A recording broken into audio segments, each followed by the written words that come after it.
Have you ever noticed how one person can change your entire mood? Their message arrives and suddenly you're happy. Their voice and you feel at peace.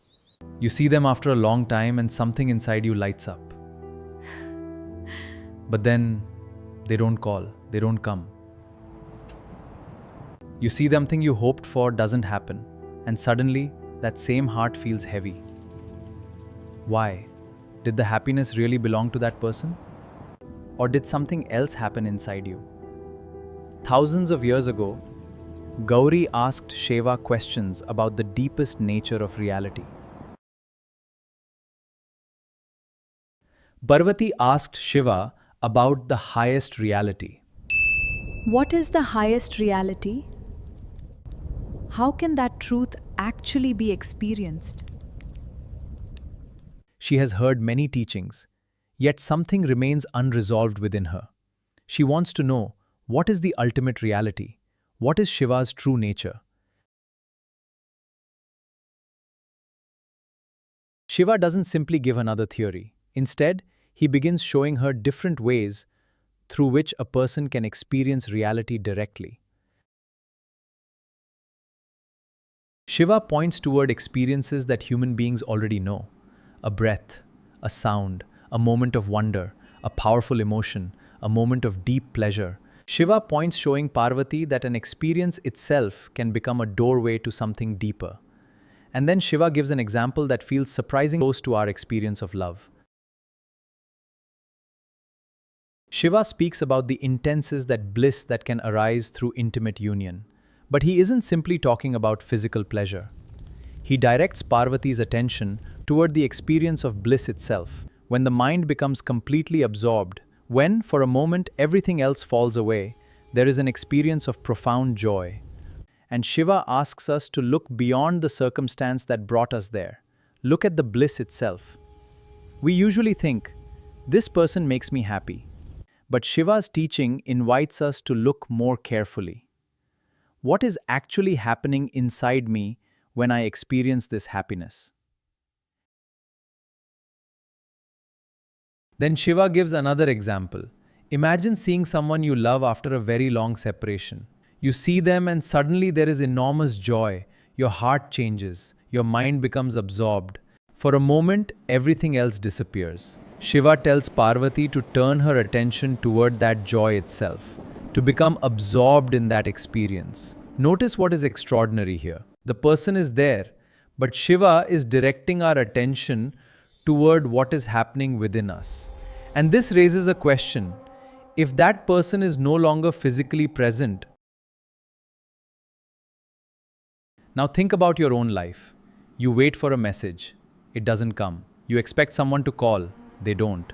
Something you wanted doesn't happen. And suddenly, your mood changes. First, there is the feeling, disappointment, sadness, tightness, restlessness. And then the mind begins talking. Why didn't they call? Do they care about me? Maybe I've done something wrong. Maybe they don't love me anymore and now something interesting has happened. The event was one thing. The story became another. So what do? Do we suppress the feeling? No. Do we pretend we're fine? No. Do we tell ourselves we shouldn't be hurt? No. Feel it. Let the feeling be there. But don't immediately turn it into a story. Instead of, I am abandoned, they don't care about me. Instead of becoming the emotion, experience the emotion. And this is the distinction that can change everything. Feeling it is not the same as feeding it. You can experience sadness without replaying the story 100 times.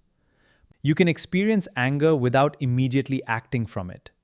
You can miss someone without making your entire happiness dependent on their return. You can feel disappointment without deciding what it means about your entire life. Let the feeling be felt. Stay with the actual experience. Watch it. And notice it changes. You can feel disappointment without deciding what it means about your entire life. Let the feeling be felt. Stay with the actual experience. Watch it.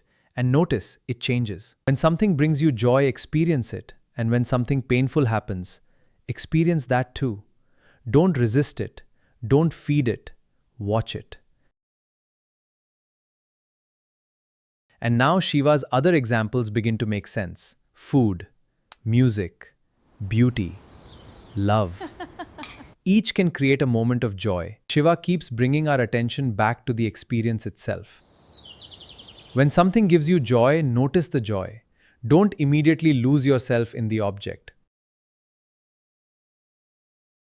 Perhaps this is why Shiva's teaching is so different. He isn't simply teaching us how to get more pleasure.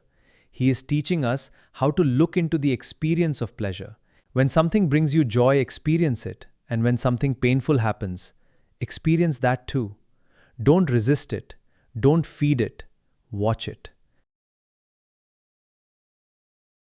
Because feeling is not the problem. Getting lost in the feeling is the problem. And suppressing the feeling isn't the answer either.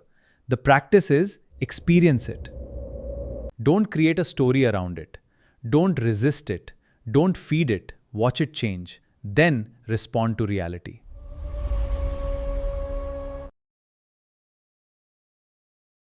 My understanding of Shiva's teaching is this. We often think the people and situations around us create our happiness or our pain. But Shiva keeps turning our attention toward what is happening within us. Someone can be the trigger for joy. Someone can be the trigger for pain. But the experience itself happens within us. And perhaps becoming more conscious means learning to notice that experience before we automatically react to it. If I'm in love, I can feel the love. If I'm hurt, I can feel the hurt. If I'm angry, I can feel the anger. I don't have to deny it. I don't have to suppress it. And I don't have to immediately create a story around it.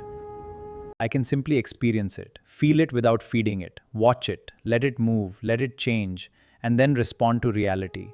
Because perhaps the real shift isn't that we stop feeling. I can simply experience it, feel it without feeding it, watch it, let it move, let it change, and then respond to reality.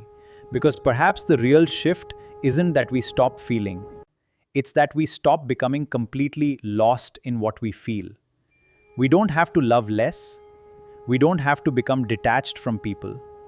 We become more aware of what is happening within us while we love. And perhaps with that awareness, we begin to experience love differently, attachment differently, and even loss differently. Could this change the way we experience love, attachment, and loss? Let me know in the comments.